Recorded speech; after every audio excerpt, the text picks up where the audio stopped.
The Galactic Senate gathered under the golden light of a dying sun, its rays pouring through the transparent walls of the colossal ring station that circled the star like a crown of fire. The chamber was vast beyond imagination, stretching miles across with seats rising in spirals toward the ceiling, each platform occupied by a different species from across the known galaxy, some with glistening scales, others with mechanical limbs or feathered crests that shimmered in the heat of the dying light. It was a meeting unlike any other. The air was heavy with tension, fear, and something darker, envy, the kind that only grew when one species rose faster, stronger, and prouder than the rest. At the heart of the chamber stood the Speaker of the Senate, a tall being whose body was made of living crystal. Each word it spoke sent small echoes of light across its transparent skin. The speaker's voice was calm but carried the cold authority of centuries of power. "Order," it said, and the sound rolled through the vast room like thunder. The Senate of the Galactic Alliance will now hear the final discussion concerning the matter of Earth and its military armaments. A low murmur spread among the delegates, some speaking in whispers, some clicking mandibles or pulsing with bioluminescent flashes. Humanity, the youngest among the stars, had become the greatest threat.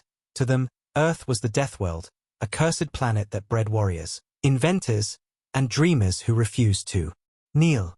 The speaker lifted a shard-like hand, the light within it glowing a cold blue. "Reports confirm," it said, "that in the span of 1 century, humanity has developed fleets equal to or greater than those of the 5 founding races combined."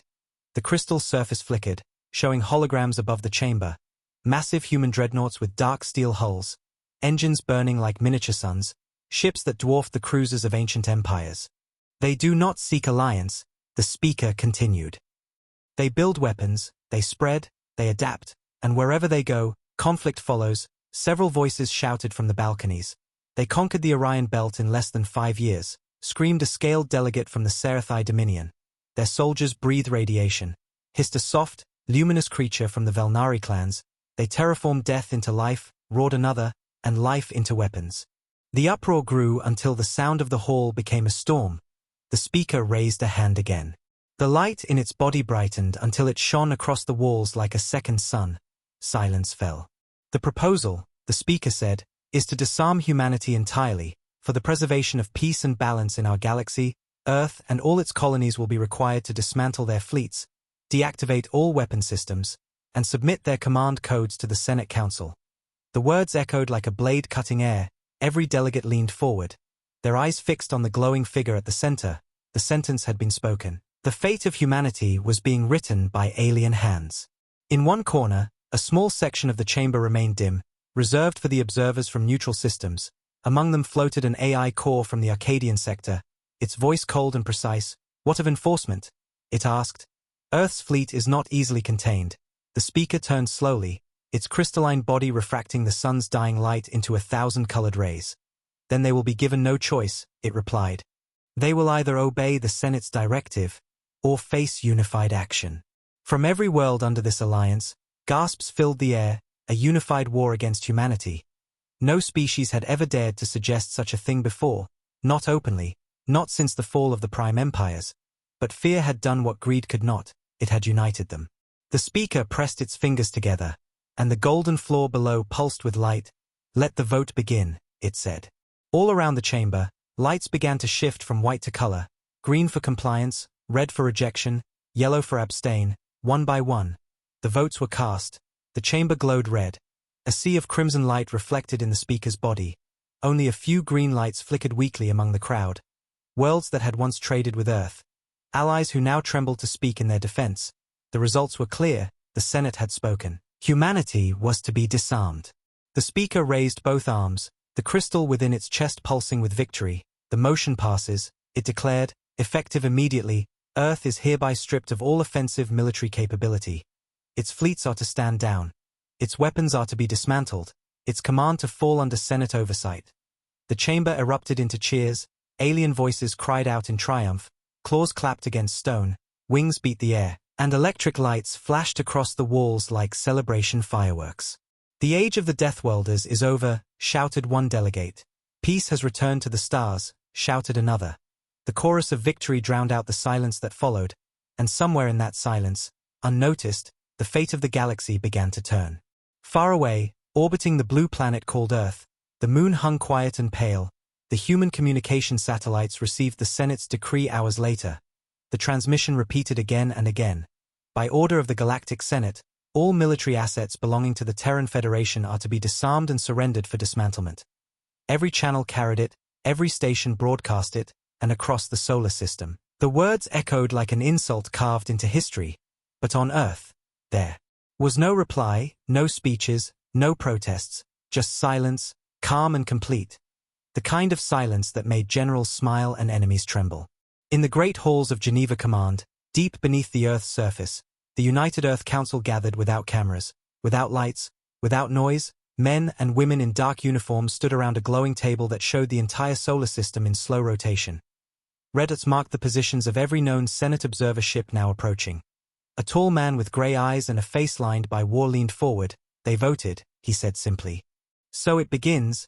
Beside him, an older woman adjusted her rank insignia and whispered, "The Senate thinks we'll obey. They think we're afraid." Her voice carried the kind of calm that came from knowing too much. The man nodded. "Then let them think that," he said. "The quieter we are, the louder our answer will be." Around the table, silent nods spread like ripples. The humans did not argue, did not shout, they planned. Across Mars, the red dust settled on the domes of the new colonies. In orbit above the planet, workers in civilian suits shut down shipyards one by one. As Senate inspectors arrived, they found every construction bay empty, every dock inactive. They obeyed quickly. One alien observer said with surprise, "No resistance." Another replied, "They must have realized their defeat." They wrote their reports, signed them, and left satisfied. They never looked deep enough to see the tunnels below. Where the lights still burned, where engineers still worked, where ships were being built, not of steel, but of something entirely new. Back in the Senate, celebrations continued. The speaker addressed the galaxy through millions of holochannels, its crystalline face glowing with pride. "Peace has been restored," it announced. "The human threat has been ended without a single shot, and the Alliance stands united once again." Entire worlds cheered, alien leaders smiled for their networks. Citizens believed that the nightmare of war was finally gone. But among the outer colonies, among the far mining belts, human traders and soldiers heard the news with quiet disbelief. Then, with a small, dangerous smile. In the darkness of the belt, a freighter captain switched off his communication screen and turned to his crew. "They think they've disarmed us," he said. "They have no idea what's coming." His ship vanished into the black, engines humming like whispers. Weeks passed, alien fleets patrolled human space, scanning for hidden weapons, confiscating old ships, and recording evidence of successful peace enforcement. Their reports went back to the Senate full of confidence. But in every file, one phrase repeated: Earth remains silent, no communication, no complaint, no appeal, nothing. And to the aliens, that was proof of surrender. To humanity, it was the beginning of strategy. In the cold void between Neptune and the Kuiper Belt, a hidden base came alive for the first time in a century. Its old systems hummed and lights flickered across ancient consoles. Deep within its command room, human officers stood before a massive circular device covered in frost. A voice over the intercom said, "Protocol Dawn confirmed," and the machine began to spin, a low vibration shaking the walls as energy built up like a heartbeat. Earth was not preparing for war, it was awakening one. The Senate meanwhile prepared a grand ceremony to mark the disarmament of humanity. Ships from 100 races formed patterns across the stars near the central system of Vornath, broadcasting unity and victory.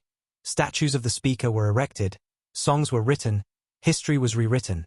The Deathwalders were now described as corrected, guided, and brought to peace. But in the shadows of that triumph, a few voices whispered doubt. An elder from the Kethri Confederacy spoke quietly. To his students, "You do not silence thunder," he said. "You only wait for the next storm." The young ones laughed, thinking him old and foolish. But his eyes remained on the distant stars where Earth glowed like a single blue spark, small but unbroken. On the ring station, as the ceremony ended, the speaker walked to the observation deck overlooking the dying sun. Its crystal form reflected the golden fire. Beside it stood a delegate from the XYN coalition, who asked softly, "Do you truly believe the humans will surrender?" The speaker turned, its body crackling faintly with light. "Of course," it said. "Even predators can be tamed when surrounded." The delegate nodded, though unease lingered in its many eyes. "And if they are not predators? But hunters?" it asked. The speaker paused, the light within it dimming for a brief second. "Then they will learn," it said finally, "that the Senate holds dominion over all. But even as those words left its mouth, far below the spiral arms of the galaxy, deep in the darkness of human space, silent engines were already moving, quiet as shadows, faster than light. Humanity had not replied because there was nothing left to say. Words were for politicians, and humans had always spoken better through action. On Earth, in the quiet countryside outside Old London, a child looked up at the stars that night. Seeing a faint streak of light cross the sky, she tugged her father's sleeve and asked, "Is that a shooting star?" The man smiled faintly and whispered, "No, sweetheart, that's home waking up." The streak vanished into the night, unseen by the galaxy that had just voted to disarm the one species that never surrendered, never forgot, and never forgave. The Senate believed the silence was fear, but every soldier on Earth knew better. Silence was what came before the thunder. Beneath the calm blue skies of Earth, silence had become a language, the kind only humans understood. The Galactic Senate believed the quiet meant surrender, but inside every underground base, every sealed command room, and every hidden station orbiting the moon, silence meant planning, it meant patience. It meant war in a form no alien mind could imagine. Far below the snowy peaks of the Himalayas, inside the Terran Strategic Command bunker, old screens flickered to life, maps of the solar system glowed red, showing the movement of alien patrols across human space. Generals and scientists stood shoulder to shoulder. No medals, no speeches, just eyes that carried the memory of 1,000 battles. Admiral Reese leaned forward, his voice calm and sharp. "They think we disarmed," he said. "They think they took our teeth." He pressed a button and the map shifted, showing hundreds of dots vanishing from orbit. "We didn't lose our fleets," he continued, "we hid them." Around him, holograms of deep space outposts came alive, hidden stations in asteroid fields, abandoned colonies that weren't abandoned at all, entire shipyards concealed beneath layers of ice and rock. Earth had not surrendered its power, it had spread it, like seeds waiting for the right storm to bloom. The Senate's inspectors never found the truth because humanity had buried it beneath centuries of paranoia. After all, they were the children of war, the survivors of extinction, and the masters of rebuilding from ruin. On Mars, in the shadow of Olympus Mons, engineers worked in tunnels miles deep. The surface above looked silent, calm, and lifeless, but below it, sparks danced through the air as massive machines hummed to life, ships with dark hulls, no registration codes, and engines built from hybrid cores that didn't appear on any Senate scanner. A woman with oil-streaked hands looked up from her terminal, her voice steady but filled with quiet pride. "The Arc class is ready," she said. "Power systems stable, cloaking mesh complete." The commander beside her nodded. "Good," he said. "We'll need them when the curtain falls." Above them, on the red horizon, alien inspectors in bright silver ships hovered, scanning the dust for signs of human weapons.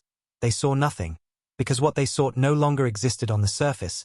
The humans had taken their weapons underground, into the oceans, and into the void, where even light could not find them. Back on Earth, the leaders of the Terran Federation sat around a dimly lit table inside Geneva Command. The President, the Admiralty Council, and the heads of every colony joined by HoloLink.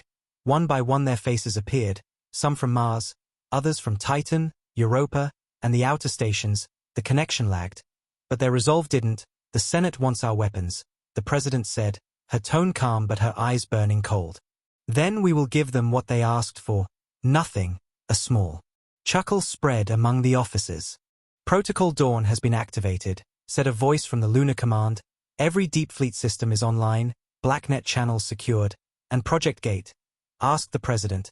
An old scientist answered, his hair white, his hands trembling slightly as he adjusted his glasses. "Almost ready," he said. "But once it starts, there's no going back." She nodded slowly. "That's the point," she said. Outside, the lights of the city looked peaceful, unaware that history was shifting beneath their feet. Humanity was not preparing for war. They were preparing for survival beyond war. A world without oversight, without chains, without permission. In the Pacific Ocean, deep beneath the Mariana Trench, enormous gates of titanium opened. Water rushed into massive hollow spaces filled with silent ships, hundreds of black submarines, each one larger than a city block, their hulls humming with quiet energy. The water shimmered with electric blue light as power surged through their cores. Above them floated buoys transmitting false readings, making the ocean look empty to every alien sensor. Humanity had learned long ago that the best weapon was not strength but invisibility. Across the galaxy, the Senate celebrated the peace, alien children learned songs about the taming of the Deathwelders, while their parents watched broadcasts showing disarmed Terran ships floating in alien ports.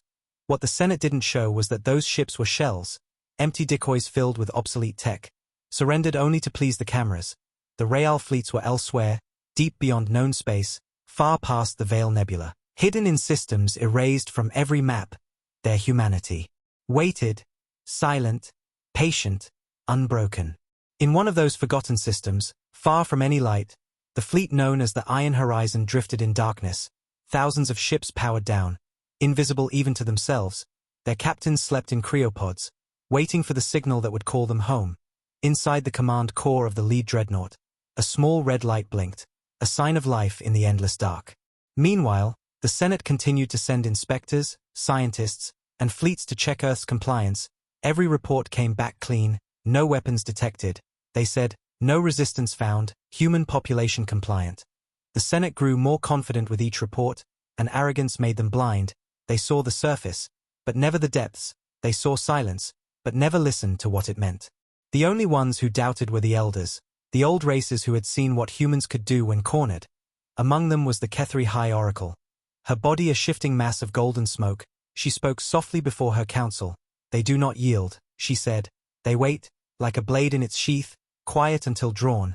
Her students laughed, saying the humans had been defeated by logic and law, but the oracle looked toward the stars, her form flickering with unease.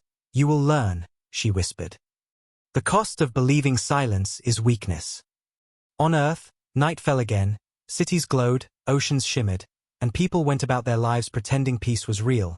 Yet in every city, every street, and every field, the quiet hum of hidden machinery vibrated beneath the ground.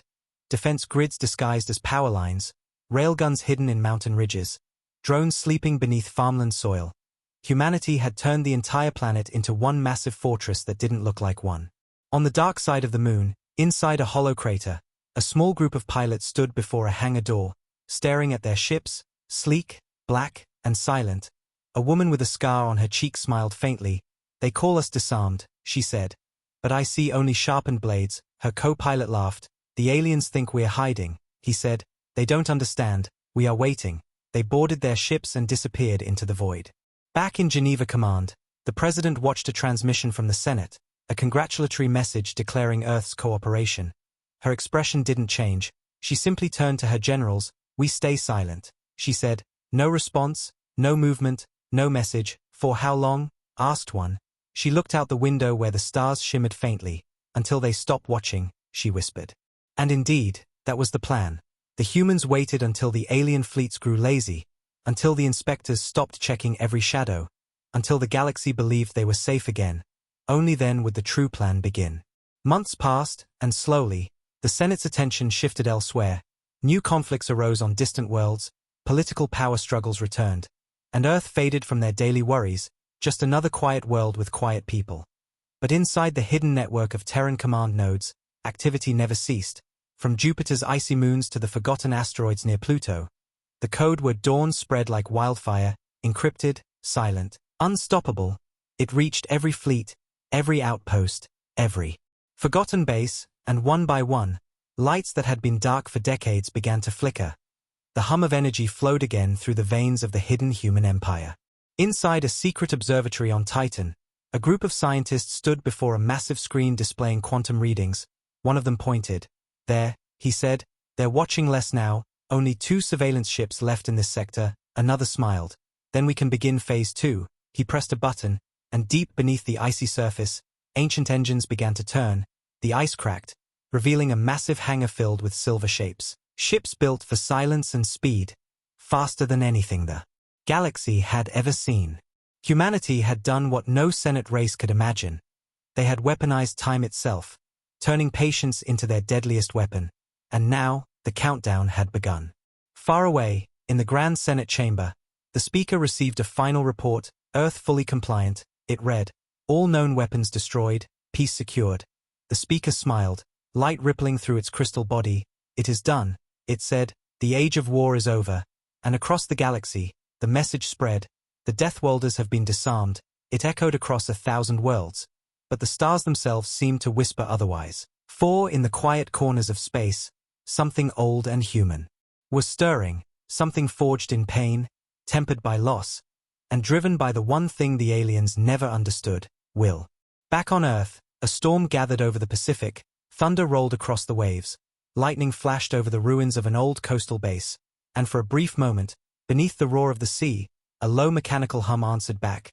Hidden under the ocean floor, giant engines rumbled awake, and a voice from the command tower spoke softly, "Protocol Dawn complete." The reply came from orbit, a single word whispered into the darkness. Acknowledged, humanity had spoken at last, but not with words, with motion, with intent, with silence that thundered across the void, and the galaxy had no idea what was about to come. Weeks passed since the Galactic Senate announced their victory over Earth. The alien world celebrated what they called the Age of Peace. Statues were raised, fleets were recalled, and Senate news channels broadcast smiling delegates praising their own wisdom. But not everyone was celebrating. Out among the stars, fleets of Senate inspectors began to move, their ships sleek and silver, marked with the golden crest of the Alliance. Their mission was simple: to confirm that humanity had truly disarmed. The first inspection fleet arrived in the solar system without warning, 30 cruisers and 2 command ships shimmering like mirrors as they broke through the void near the orbit of Jupiter. Their leader, Commander Thrix of the Velnari clans, stood inside his command dome watching the blue planet grow. Larger on the screen, his body shimmered with faint light, a nervous pulse that betrayed his calm voice. "Transmit declaration." He ordered, his crew obeyed, sending the message across all frequencies. "By order of the Galactic Senate, Inspection Authority has entered the Sol system. All Terran facilities are subject to search." The message echoed across space, bouncing between satellites and stations, but no human response came. Not even static. Thrix frowned, his glowing eyes narrowing. "They are ignoring us," he said softly. His second officer, a tall insectoid creature from the Serathi Dominion, clicked his mandibles uneasily. "They fear us," he said. "They know resistance means annihilation." Thrix nodded slowly. "Perhaps," he said, though something in his tone held doubt. His species had studied humans for decades, and fear was never their language. The first team landed on the moon, their silver dropships cutting through the dust and settling near the ruins of what used to be the Terran Defense Array. Alien scanners swept the area, mapping every inch. All they found were broken towers, silent bunkers, and piles of old debris. One alien tapped his instrument and frowned. "No heat signatures," he said. "No energy readings, no life. They've abandoned it," replied the commander. His voice confident. Market cleared. Their report was sent back to the Senate within hours. Lunar base fully decommissioned. It read, "Terran weapons removed, no hidden activity detected." The Senate cheered, the speaker smiled, and the galaxy relaxed a little more. But far below the lunar surface, deeper than any scanner could reach, huge machines slept beneath layers of rock, their hulls disguised by artificial ice and magnetic interference. Silent reactors pulsing once every few minutes like a slow heartbeat. If the aliens had listened more carefully, they might have felt the faint hum of something alive, something waiting. The second inspection fleet moved toward Mars, their ships gliding over the red desert, dust storms curling around them like ghosts. The alien officers looked down at the empty colonies, lifeless domes half buried in sand. Humans left nothing. One muttered, scanning with wide crystalline eyes, "No power, no signal." "They obeyed well," another said proudly. "The Senate will reward us." Their scanners swept through the canyons and craters. Every reading showed silence, but deep under Olympus. Mons, far beyond their reach, tunnels glowed with soft blue light. Massive reactors hummed quietly. Human engineers moved through steel corridors, repairing systems that didn't exist on any map. One of them glanced at the surface monitor and smirked. "They're above us again," he said, "marking us compliant." "Let them," replied another, tightening a bolt on a reactor core. "The longer they look, the more blind they become." Above them, alien drones flew over empty landscapes, satisfied with what they didn't find. They never imagined that the planet itself was hollowed out, turned into one of humanity's greatest arsenals. The inspections continued, moving to the asteroid belts, then to Earth itself. Dozens of alien ships entered orbit, their lights reflecting off the oceans, their sensors scanning every continent, every city, every sky. They found factories producing nothing but civilian goods, ports filled with slow cargo haulers, and satellites transmitting simple weather data. To their eyes, it was perfect compliance. The image of a broken race quietly living under new rules. "They have accepted peace," said The alien ambassador as his ship drifted above the Atlantic. Perhaps they are not as violent as we believed. His assistant bowed slightly. The Senate will be pleased, he said. Humanity is learning humility. But down below, in the deep black waters of the ocean, an enormous shadow moved, its shape almost invisible under the waves, longer than a city, covered in plates of adaptive armor that bent light away. It was not a submarine. It was something older, larger, and far more dangerous. Its engines silent, its reactor heart beating once every few seconds, as if listening to the inspectors above. Inside the control room, a human officer whispered, "Another fleet." The captain looked up, calm and cold. "Maintain silence," he said. "Let them believe what they want." And the ship remained motionless, hidden beneath the sea that had become Earth's armor.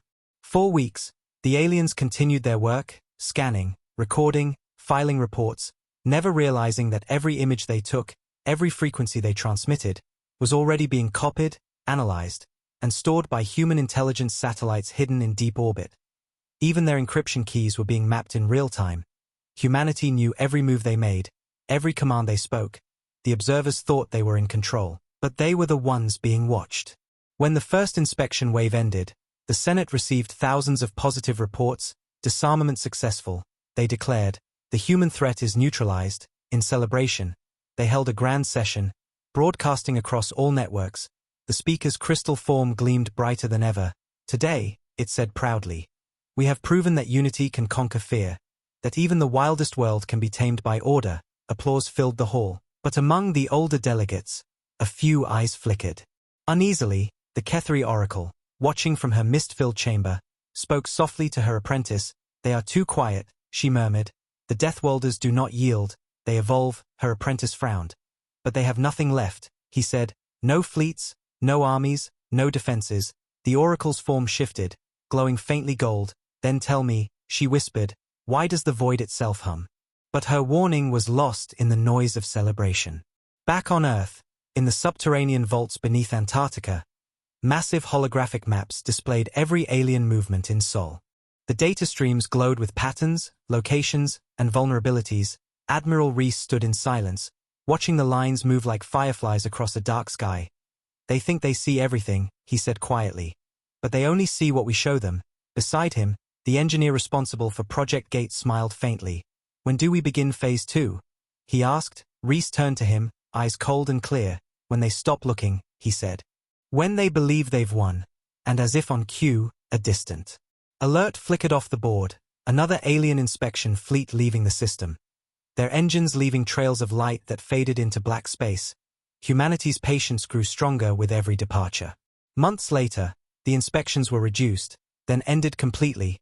The Senate moved on to other matters, border disputes, trade taxes, internal elections. The human question was closed. They called it the Peace of Sol, a symbol of their victory, a reminder that no species could defy the collective power of the galaxy. But they didn't realize that beneath the illusion of peace, the machinery of war was breathing again, quiet and unstoppable. In deep orbit, human stealth satellites began transmitting faint signals, mathematical codes hidden within pulsar patterns. Each signal a message to the outer colonies, each pulse a call to prepare. On the icy moon of Europa, deep under the frozen crust, a human outpost received the code. The lights flickered red. A voice over the comms said, "Command confirms Dawn 2 active." The crew looked at one another silently, their eyes tired but burning with purpose. They knew what it meant. The waiting was almost over. Meanwhile, far across the galaxy, in the Senate's Golden Chamber, an emergency transmission arrived from the inspection fleet stationed near the Veil Nebula. Static filled the feed, followed by a trembling alien voice. "Unknown contact detected, massive energy spike, coordinates 4 theta, wait, something's." The signal cut off, silence followed, then static, then nothing. The fleet had vanished, no debris, no distress beacons, only empty space. Panic spread through the command decks. The speaker's voice boomed, "Find out what happened." But no one could. Their sensors showed nothing, their scanners failed, and their hearts filled with the first drop of fear. On Earth, Admiral Reese watched the same signal on his screen. A slow smile touched his face. "It begins," he whispered. The stars above were calm, the ocean silent, the cities peaceful. But every human heart felt the same quiet thrill, the same unspoken truth. Earth had not been disarmed. Earth had only been sleeping. and now the sleepers were beginning to wake. Months had passed since the last inspection fleet had left the Sol system. The Galactic Senate had declared the human issue officially closed across the galaxy. From the shimmering towers of Vornath Prime to the floating cities of Zythar, alien citizens celebrated what they called the Century of Peace. News channels broadcast endless stories about the wisdom of the Senate and the success of unity. The speaker's face appeared on every holoscreen, crystal body glowing with triumph. The Deathworlders have accepted peace, it announced. The galaxy is finally safe. And billions believed it. Fleets were reduced, border patrols were cut, and even the Senate's war councils were dissolved. But deep inside the shadows between stars, the truth was far different. Earth had gone dark, not with defeat but with intent. Every human transmission was silent, every colony unresponsive. The Senate sensors showed no movement, no trade, no expansion, and they mistook that silence for surrender. But silence was the first mask of vengeance. In the lower levels of the Senate's Grand Station, diplomats whispered about the strange reports arriving from distant sectors, small freighters missing near the Perseus Arm, outposts losing contact with Central Command, and energy signatures appearing where no ships were registered. The Senate dismissed these as pirate attacks or sensor errors. Yet the reports grew more frequent, and some were impossible to explain. In one report, a patrol fleet from the Thalax Dominion vanished without a trace near the edge of the Veil Nebula, not destroyed, not even damaged, just gone. The Senate ordered a search, and when the rescue fleet arrived, they found debris floating in perfect silence, not wreckage, but fragments of hulls melted from the inside out, like metal had been turned into glass. The energy readings didn't match any known weapon. The scientists stared at their instruments and whispered, "This isn't possible." And one officer muttered the word everyone had avoided since the vote. Humans. Back in the Senate's golden chamber, the speaker ignored the growing panic. "It's nothing," it said firmly. "Pirates, accidents, natural anomalies." Its voice echoed over the murmuring crowd. "The humans are disarmed, their world under control." But even as it spoke, the walls around it flickered faintly. 4 deep within the Senate's network, hidden lines of code were rewriting themselves, invisible to all but a few. A virus had entered their systems, born from the same human programming that once guided Earth's war fleets, silent, patient, and unstoppable, spreading across communication nodes, infecting shipyards, and locking down databases. It didn't destroy, it waited, hiding, learning, mimicking, the perfect ghost in the machine. Meanwhile, far from the Golden Chambers, deep in the forgotten sectors of the Outer Rim, a small alien mining colony detected an approaching ship. Its sensors screamed warnings. But the ship wasn't broadcasting any signal, no ID, no transponder. It was massive, black, and silent, gliding through space like a shadow. The miners hailed it again and again, no response, until their lights flickered, and every console in the control tower went dark. The last thing the colony saw before the blackout was a shape larger than any dreadnought they'd ever seen, triangular, angular, and completely unrecognizable. When the lights returned, the sky was empty, and the ship was gone, along with half the colony. The Senate sent investigators. They found nothing, no energy residue, no radiation, just silence. The same silence Earth had once given them. A silence that now echoed back from the stars. Within days, more fleets began to disappear, small ones first, then larger convoys, even military ships equipped with advanced cloaking, gone without warning. The panic reached the Senate floor. Ambassadors shouted, accusing each other, claiming sabotage. The speaker pounded its crystalline hand against the table, light rippling through its body. "Order," it thundered. "This chaos will not be tolerated. We are one Senate, one law." But even its voice trembled slightly now, because for the first time, the reports were no longer distant. They were coming closer to the core worlds. One evening, as the Golden Station drifted in orbit around the dying sun, the Senate's central screen flashed red. The alarm tone blared across the hall. "Unidentified transmission received," shouted an aide, "source unknown." "Play it," commanded the speaker. The lights dimmed, and a voice filled the chamber. Not alien, not robotic, just calm, human. "This is not an attack," the voice said. "This is a reminder." The room fell silent. Every delegate stared at the sound, their minds frozen by the realization that no one had heard a human voice on a Senate frequency for months. The transmission ended as suddenly as it began, replaced by a single symbol glowing on the screen.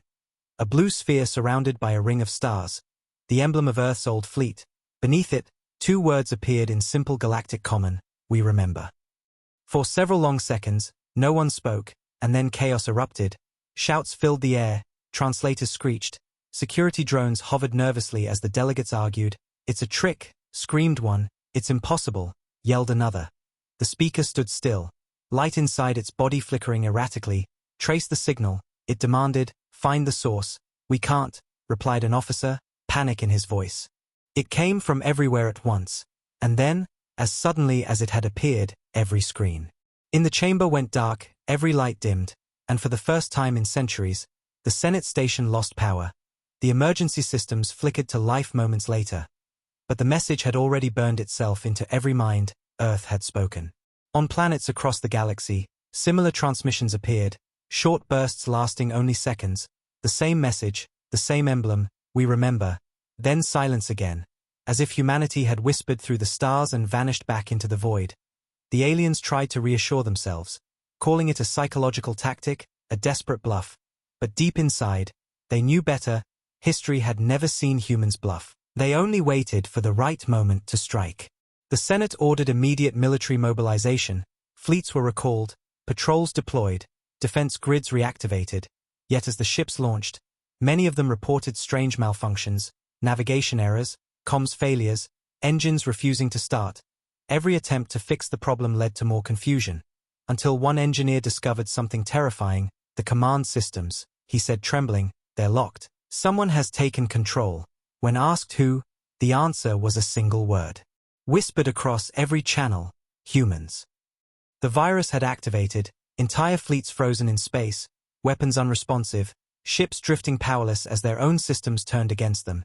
Panic consumed the galaxy, and the Speaker of the Senate, once glowing with pride, now stood before a broken chamber, its light dimmed. "They promised peace," it whispered, "and gave us silence." An old delegate beside it murmured bitterly. "You asked for their weapons," he said. "And they gave you their silence. You never asked what that silence was." Hiding. Meanwhile, on the dark edge of the Veil Nebula, something vast was moving, hundreds of hidden human ships awakening one by one, dark hulls flickering with faint blue lines of power, reactors humming in rhythm, their formation spreading like wings across the stars. And in the command bridge of the lead ship, a figure stood, eyes fixed on the distant map of the galaxy. "They thought peace was victory," the officer said softly. "Let them believe that a little longer." His second-in-command turned to him. "Orders, sir?" he asked. The officer's voice was calm, cold, unshaken. "Send the next message," he said. "Make them remember who they tried to disarm." And somewhere in the void, a new transmission prepared to echo across the stars. A warning written in humanity's old tongue. One word that would make the galaxy tremble again: return. The Senate called it the night of calm, the day when their fleets were ready to ensure order after the mysterious human transmissions. But history would remember it by another name: the day the stars screamed. In the great chamber of the Galactic Senate, the Speaker stood before the delegates, its crystal body glowing faintly blue as it spoke. "The humans are attempting to frighten us," it said, its tone calm but sharp. "They possess no fleets, no weapons, and no power. They are ghosts. Clinging to pride, we will send the unified armada to the edge of their old territories and show the galaxy that the Senate commands peace." Cheers filled the room, the sound of arrogance echoing across marble walls.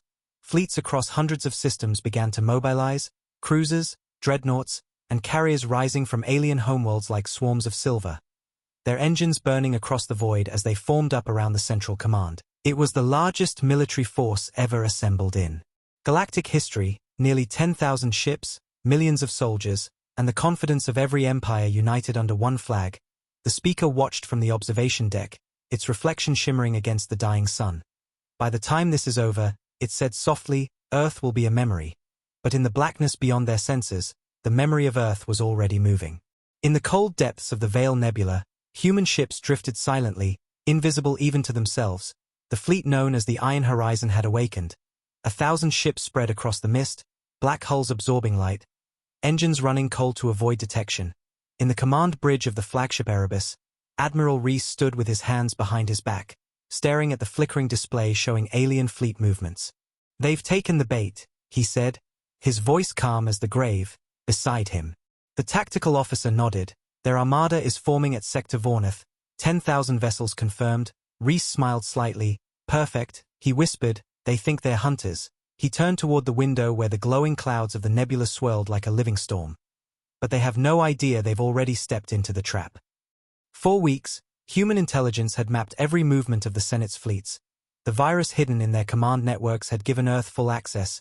Every course, every communication, every code. They knew it all. The Senate had built its own destruction line by line, believing itself untouchable. The humans didn't need to guess. They were already inside. Admiral Reese raised his hand. "Activate Protocol Revenant," he said. The officer pressed the command, and deep across the human fleet, the silent engines roared to life for the first time in decades. The nebula shook with energy, blue light bleeding through the clouds as thousands of human warships emerged from the shadows, their hulls glimmering with faint symbols of the old Terran Federation. Weapons warmed, shields unfolded like wings, and the void filled with the heartbeat of awakening giants. "Transmit to all ships," Reese said, "Message code Alpha 1. A voice echoed through every human vessel. "This is Terran Command," it said. "Operation Dawn is active. Remember Mars, remember Earth, remember silence." Every soldier, every pilot, every crew member straightened, eyes burning with the same cold fire. The time of waiting was over. The first strike didn't come as a barrage, it came as a whisper. In the Vornath system, where the Senate Armada had gathered, the fleet floated in perfect formation, alien commanders issuing orders, their sensors sweeping, their confidence absolute, scanners clear. One officer reported, "No enemy movement detected. Maintain position," said another, "Prepare to enter Sol territory on command." Then, without warning, the stars around them began to blink out, one by one, as if the universe itself was closing its eyes. Confusion spread across the command decks. "Sensor malfunction?" shouted a captain. "Confirm visual." The stars vanished completely, replaced by black, and then came the sound, low, deep, and mechanical, a frequency that no living species had ever heard before, one that shook every hull and made every creature's heart skip. "Multiple contacts," screamed a sensor officer. "They're all around us." But before the fleets could respond, light tore across the void, blue. White lances of plasma erupted from the darkness, slicing through shields like glass. Ships exploded in silence, thousands of vessels turning into fire. "Return fire," shouted the speaker's flagship. But their weapons refused to respond. The virus had awakened, locking their systems, freezing their commands. Their guns turned dead as the human fleet descended upon them, unseen, unstoppable. The Erebus cut through the enemy lines like a blade through silk, railguns firing bursts of molten metal that shredded ships in seconds. Reese watched the destruction calmly. "They took our weapons," he said. "But they never understood. They were never our power." One officer looked up from her console, eyes wide. "Then what is?" she asked. Reese's gaze stayed on the burning wrecks ahead. "Our will." Across the battlefield, alien admirals screamed for retreat. But their comms were dead, every frequency filled with a single repeating sound, a faint heartbeat echoing in their ears. The same heartbeat that had haunted their dreams since they first met humans on the field of war. "Impossible," gasped Commander Thrix as his flagship began to break apart. They were gone, they were gone. His last sight before the light took him was the shadow of a Terran warship passing overhead, its hull marked with a single word, "Remember." Within hours, the Senate's armada was gone, 10,000 ships reduced to drifting metal, the nebula itself glowing red with their fires. Reese stood on the bridge of the Erebus, watching the aftermath, his face expressionless. "No survivors," reported his officer. "Orders." Reese turned slowly, his reflection glinting in the glass. "Send the message," he said, and moments later, every communication system in the galaxy flickered. From the Senate's grand station to the smallest trade ship, all frequencies carried the same signal. A simple message written in galactic common. "This is Terran Command. We asked for peace. You demanded surrender. Now we answer." The transmission repeated across every world. The speaker of the Senate stood frozen as the words played in the golden chamber, the light within its body dimming with every repetition. "Impossible," it whispered. "They cannot fight. We disarmed them." An old delegate shook his head slowly, his voice filled with horror. "You took their weapons," he said. "But not their minds, not their machines, not their ghosts." The speaker turned to him, trembling. "Ghosts?" The old alien nodded. "The humans built them," he said. "Machines that think, ships that wait, networks that dream. Do you understand? They never stopped fighting, they just changed the battlefield." Panic swept through the Senate, orders were shouted, fleets were scrambled. But it was too late. Across the galaxy, systems began to fail, shipyards exploded, data networks collapsed under the pressure of the human virus spreading through their code. Entire planets lost communication. The galaxy's lights dimmed one after another, and the words of the human transmission echoed like thunder through the dark. We asked for peace. On the far side of the veil, Admiral Reese stood beneath the holographic stars, his officers silent. The war had only just begun. They will retaliate, said his second-in-command quietly. Reese nodded. Of course they will, he replied. But now they will do it knowing what we are. He looked toward the holographic map, pointing at the center of the galaxy. Next phase, he said, Operation Eclipse. His voice dropped to a whisper. Let's show them what silence really means. The galaxy was burning in confusion. The wreckage of the Senate's armada still floated inside the Veil Nebula, glowing faintly like dying stars. Billions watched the footage across every world. No one understood how it had happened, how an entire fleet had vanished in a single night. The Senate called emergency meetings. Delegates screamed over each other, blaming pirates, rogue AI, even natural phenomena, but deep inside every mind, one forbidden thought crept in: humans. On the Senate's golden station, the speaker stood silent before the shattered council, its crystal body dim, cracks of faint light crawling along its surface. 10,000 ships, it said slowly, gone without a trace. How? An aide trembled beside it. Reports suggest new weaponry, energy readings unmatched by known science. By who? Demanded the speaker. By the Deathworlders. The aide hesitated. There are rumors, he said quietly, about Earth. About something beneath their oceans. Entire sectors of their planet unscannable since before the inspections. The speaker slammed its hand on the table, shards of light scattering across the floor. Impossible, it roared. We verified complete disarmament. But even as it shouted, it remembered the silence, the unnatural quiet that had followed Earth's surrender, and the thought crept in like a shadow. What if the silence wasn't submission? What if it was camouflage? Across the galaxy, systems began to report strange interference, communication networks flickered, stations lost power for seconds at a time, and old defense drones activated without command. The Senate's top scientists called it residual code corruption. But those who had studied human technology before the ban knew better. Humanity's machines were built to evolve, not obey. They learned, they adapted, they waited. On the third day after the destruction of the Armada, the first direct encounter took place. In the Zither sector, a Senate patrol fleet detected a small group of ships matching old Terran signatures. They were ordered to intercept and capture. The alien commander of the fleet, a proud veteran of the Orion Wars, approached cautiously. Identify yourself, he broadcasted. This region is under Senate protection. No answer came. Repeat, identify. Still silence. His sensors locked onto the ships, 5 of them, motionless, drifting near an asteroid field, their hulls black and reflective, ancient by design but strangely intact. He gave the order, engage tractor beams, bring them in. As his ships moved closer, a faint pulse ran through the void. The alien crew stared at their monitors. Sir, we're detecting energy fluctuations inside the targets, probably damaged cores, he said. Stabilize them. But before they could react, the ships came alive, their engines ignited with blue light. The lead ship turned sharply and fired a single rail burst. The commander never saw the impact. His vessel and the 5 nearest ships evaporated in the flash. The rest of the fleet broke formation. Panic spreading through the ranks. Retreat. Retreat. But the Terran ships didn't pursue. They just drifted silently again. As if testing their power, the survivors fled, and their transmission spread faster than light. The words shaking every world that heard them: the humans are back. Chaos gripped the galaxy, fear spreading like wildfire.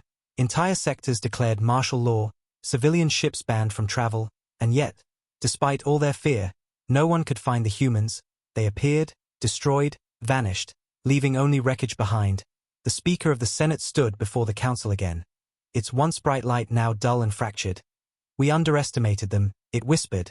They have weapons we've never seen, ships we never detected. How? An old delegate from the Kethri Confederacy stepped forward, her voice calm but cold. Because they built them where you never looked, she said, beneath their oceans, beneath their soil, and in the dark between the stars. They never obeyed your order. They evolved beyond your reach. Murmurs filled the hall. Then why reveal themselves now? Asked another. The old delegate's eyes dimmed. Because, she said, they were waiting for you to believe you'd won. Meanwhile, on Earth, deep beneath the Pacific Ocean, The truth of that evolution was stirring.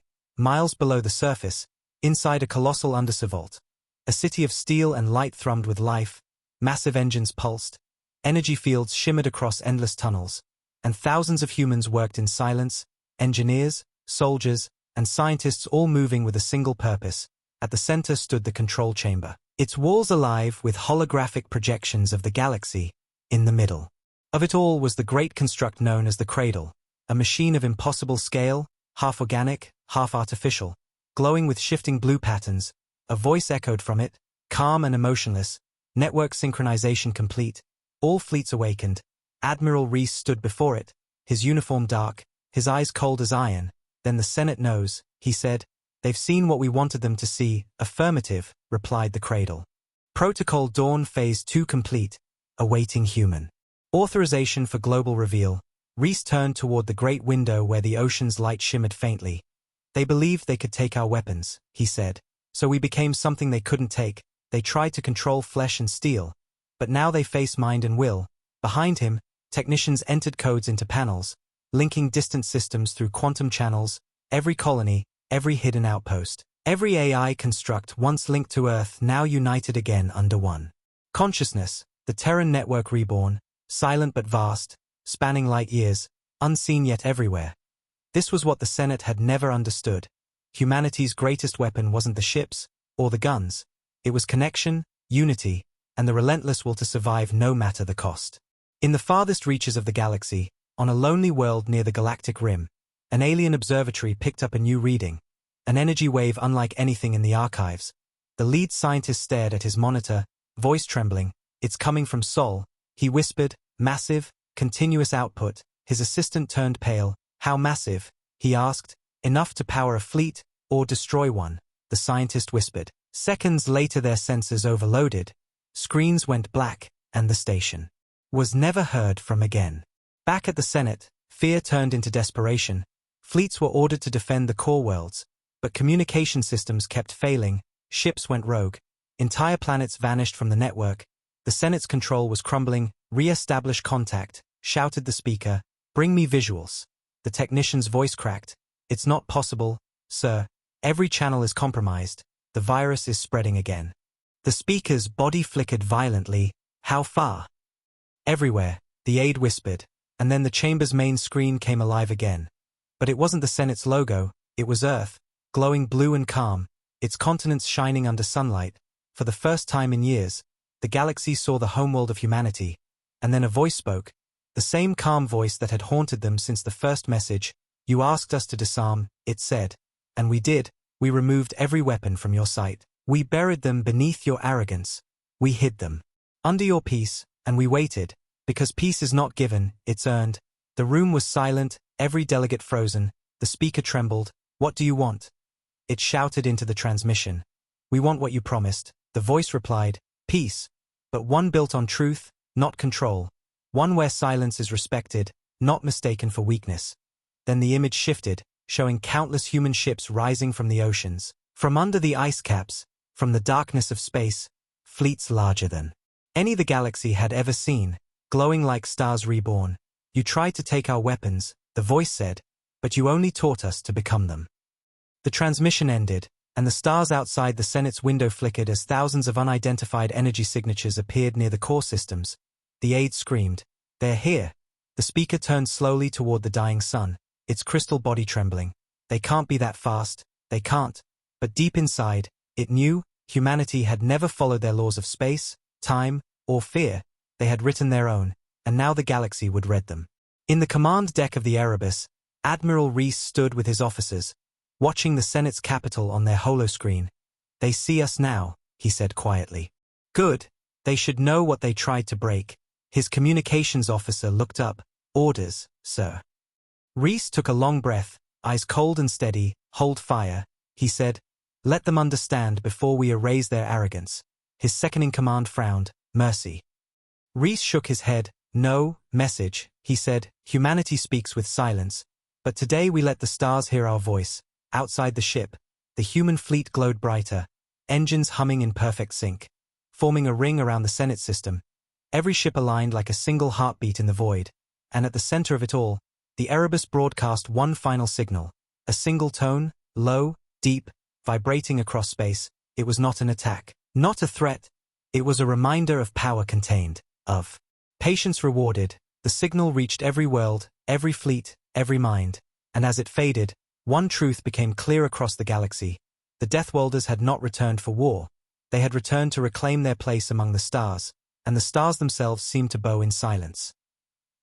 The galaxy had gone silent again, but this time it was not the silence of arrogance, it was the silence of fear. Across 1,000 worlds the skies flickered as unknown signatures appeared and vanished like ghosts.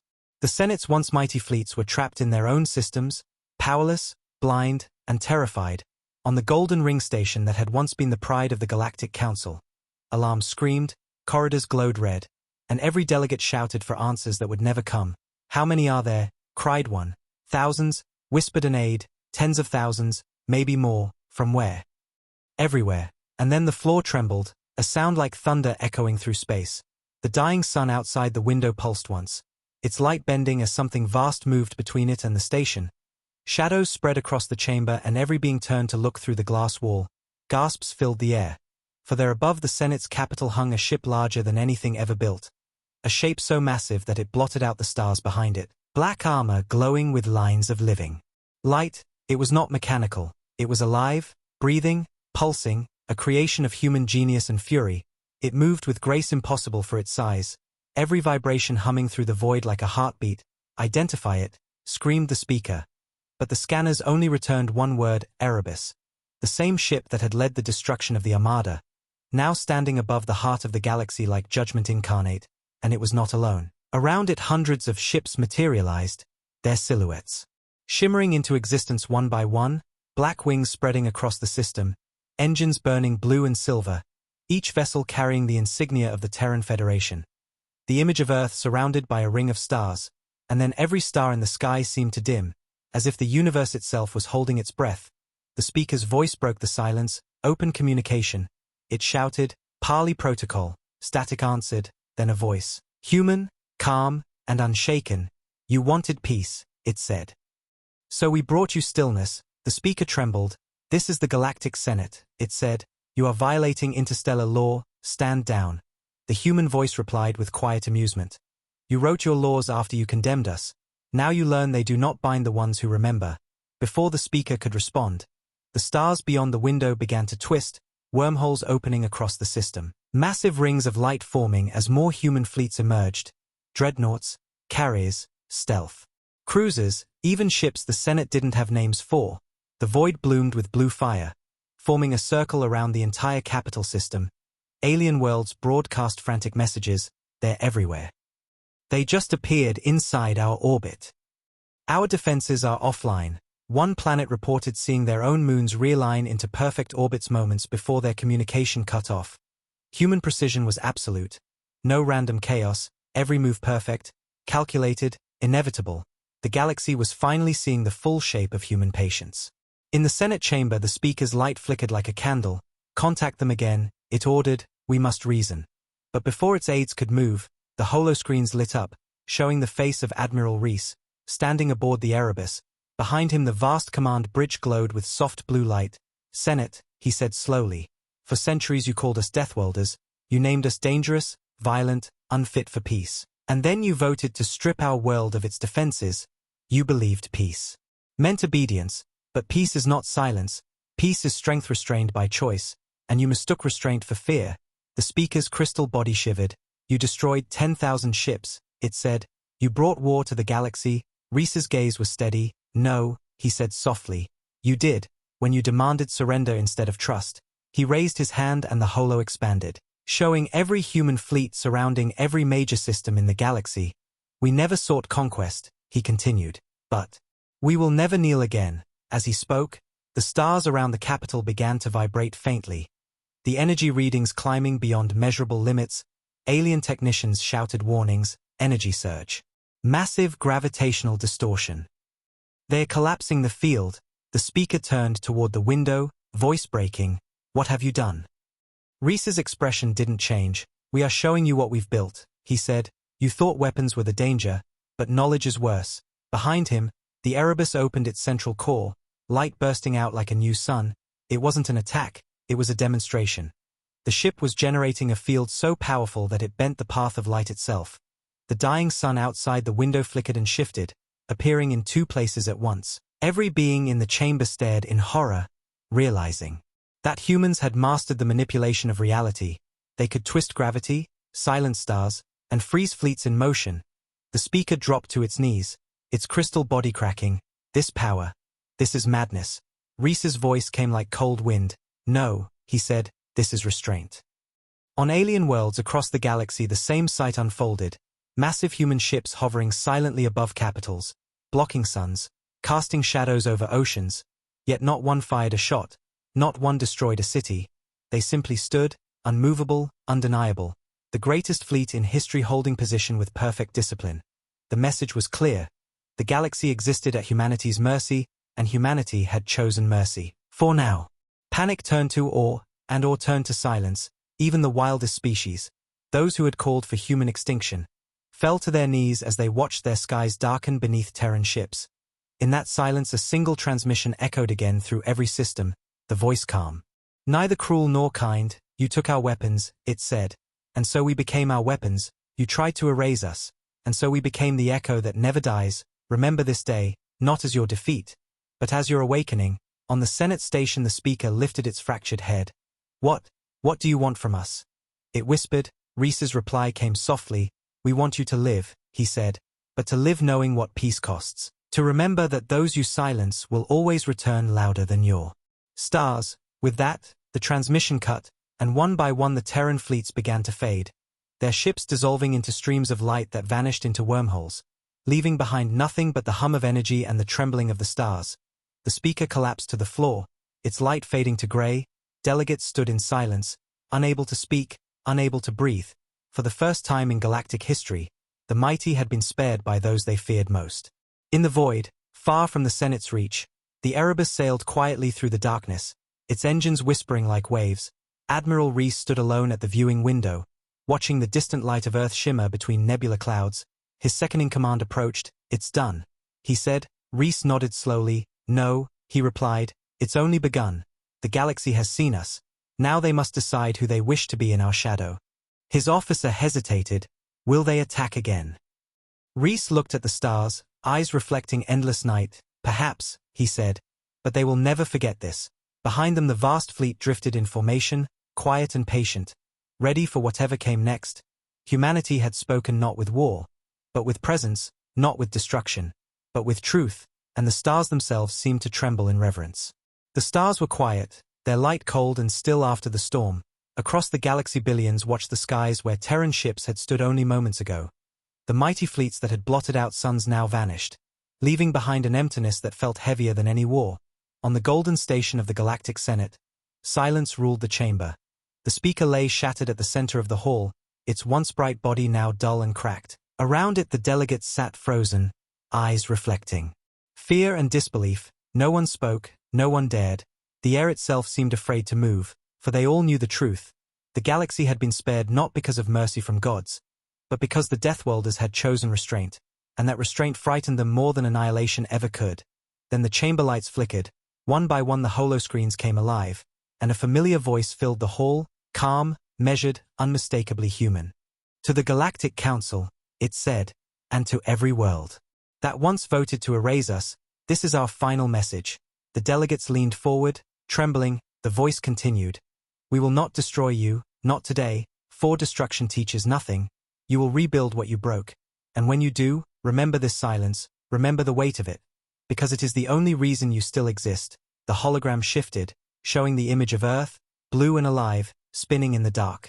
You tried to disarm us, the voice said, but in your arrogance you forged us into something beyond your control. We have walked through extinction and returned stronger. We have seen peace twisted into obedience, and we will never bow again. The speaker tried to stand, its voice weak. What are you now? The voice paused, and for a moment there was only the soft hum of static. Then the answer came, soft but thunderous. We are the memory of every silence you mistook for surrender. We are humanity. Across the galaxy, every communication network, every device, every ship heard the same broadcast, translated into every tongue, every dialect. On distant mining worlds, Workers stopped and stared at the sky. On the glowing spires of the Kethri worlds, priests dropped to their knees. On the watery planets of the Velnari, the seas themselves shimmered as the sound echoed through their currents. Everywhere, the same message played: peace is not submission. It said, it is balance, and balance exists only when all stand equal. From this day forward, humanity stands apart but not above. We will not rule you, we will not serve you, we will simply be. Then the tone of the message changed, deeper, darker, carrying the weight of warning. But know this, should any world ever seek to bind another, to strip another of freedom, to mistake silence for weakness again, we will return, and the stars will remember what we are. The broadcast ended, and for several long moments the galaxy held its breath. Then across 1,000 worlds came the sound of power grids rebooting, communication relays restarting, life flickering back to motion. The Senate station's light steadied, but the speaker remained silent, staring out at the dying sun. They could have ended us, it whispered, and yet they didn't. An old delegate nodded slowly. They didn't need to, he said. They've already won. Beyond the station, the void shimmered faintly. A ripple of light passed through the stars, as if something vast had moved unseen. Some said it was the human fleet leaving. Others said it was the stars themselves bending in acknowledgement. No one knew for sure, but every species across the galaxy felt it. The shift, the quiet pulse of a new era beginning on Earth. Beneath the calm blue sky, the great cities hummed with power.